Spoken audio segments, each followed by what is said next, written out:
प्रभू येशूच्या नावात सर्वांना सलाम. आजच्या मरणाचा शास्त्र भाग आहे मिखा 7 वचन 18 ते 20. तुझ समान देव कोण आहे? तू अधर्माची क्षमा करीतोस, आपल्या वतनाच्या अवशेषाचे अपराध मागे टाकतोस. तो आपला राग सर्व काळ मनात ठेवणार नाही, कारण त्याला दया करण्यात आनंद वाटतो. तो वळून पुन्हा आम्हावर दया करील, आमचे अपराध पायाखाली तुडवील. तू त्यांची सर्व पापे समुद्राच्या डोहात टाकीशील. प्राचीन काळापासून तू आमच्या वडिलांस शपथपूर्वक सांगितल्याप्रमाणे याकोबाबरोबर सत्यतेने व अब्राहमाबरोबर वात्सल्याने वर्तशील. आजच्या संदेशाचा विषय आहे, देव याकोबाला विश्वासूपणा दाखवतो. तुझ्यासारखा देव कोण आहे, जो दुष्कृत्ये क्षमा करतो आणि आपल्या वंशजाच्या पापांना माफ करतो? तो आपला राग सदैव ठेवत नाही, कारण त्याला दया करण्यामध्येच आनंद वाटतो. तुझ्यासारखा देव कोण आहे? मिखा स्वतःच्या नावाच्या महत्त्वाच्या इशाऱ्याने देवांच्या देवाला आदरपूर्ण अर्पण करून पुस्तकाचा शेवट करतो. येथे देवाला जे दयाळू पात्र वर्णन केले आहे ते बायबलमध्ये मानवी उच्चारांमध्ये अतुलनीय आहे. तुझ्यासारखा देव कोण आहे? मिखा 7 वचन 18 आणि 19. म्हणजे तुझ्यासारखा देव नाही, जो अवशेषांच्या उल्लंघनातून जातो. हे त्याच्या उरलेल्या लोकांचे अपराध माफ करतो, म्हणजे जे त्याच्या पापासाठी त्याच्या पूर्वजांवर आणलेल्या विविध शिक्षा आणि नाशातून वाचतील. तो आपला राग कायमचा ठेवत नाही.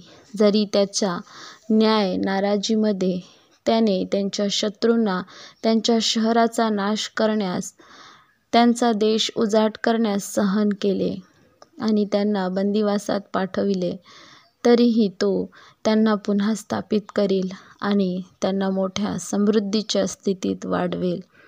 तो शिक्षा करील, परंतु त्याच्या अवशेषांचा नाश करणार नाही, कारण त्याला दया करण्यामध्येच आनंद वाटतो.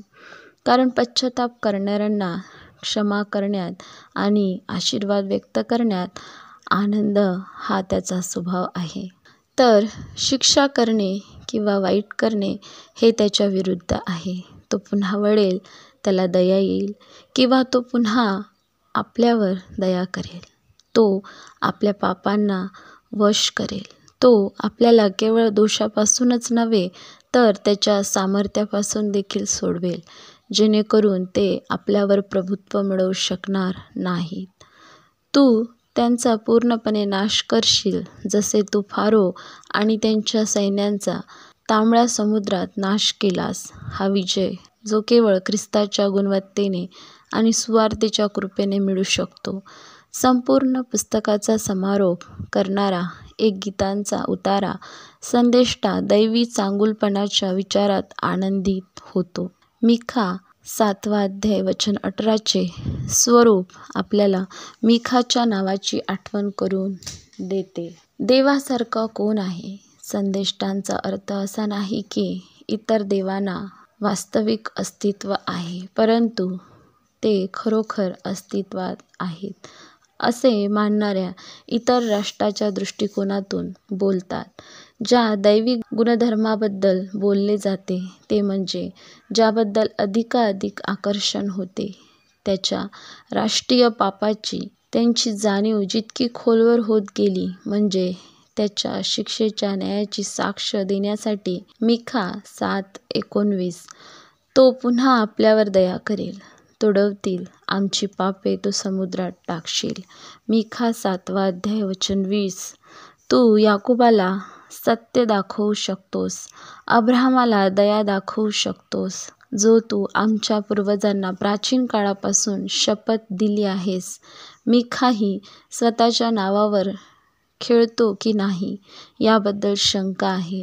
इजिप्तमधून इस्रायलाच्या पहिल्या मुक्तीप्रमाणेच देवाच्या लोकांची दुसरी किंवा त्याहून अधिक गौरवशाली मुक्ती परमेश्वराच्या अतुलनीय स्वरूपाची स्तुती करण्यासाठी एक प्रसंग देते. परंतु पूर्वीच्या काळात देवाने केवळ स्वतःला सर्व दैवतांपेक्षा त्याच्या अतुलनीय उदारतेमध्ये प्रगट केले होते. ज्या राष्ट्राला त्याच्या पापामुळे हाकलून दिले गेले होते, त्या राष्ट्राच्या पुनर्स्थापनेमध्ये आणि राष्ट्रांमध्ये त्याचे श्रेष्ठत्व तो आता त्याचे अतुलनीय स्वरूप प्रगट करीतो. कृपा आणि करुणा हे शब्द तयार झाले आहेत, जेथे सोन्याच्या वासराच्या पूजेने इस्रायल त्याच्यापासून दूर गेल्यानंतर परमेश्वराने स्वतःला मोशेसमोर दयाळू आणि दयाळू देव म्हणून प्रगट केले, जो अपराध क्षमा करतो. परंतु ही कृपा आणि करुणा केवळ येशू ख्रिस्ताद्वारे त्याच्या राष्ट्राच्या अवशेषांच्या जीर्णोद्धार आणि आशीर्वादित पूर्णपणे प्रगट झाली आहे. देव आपल्या वचनाच्याद्वारे तुम्हाला आणि मला आशीर्वादित करो. प्रार्थना करू आपण. प्रेमळ पित्या, आम्ही तुझे मनापासून आभार मानतो. तुझी स्तुती, तुझी महिमा आणि तुझा गौरव आम्ही करतो. खरोखर परमेश्वर पिता देव विश्वासूपणा दाखवणारा आहे. प्रभूजी, तुझ्या विश्वासूपणाबद्दल खरंच आम्ही तुझे आभार मानतो. तुझ्यासारखा देव कोणीही नाही, जो दुष्कृत्यांची तो क्षमा करणारा. प्रभू, आमच्या पापांना माफ करणारा असा तू आमचा प्रभू आहे.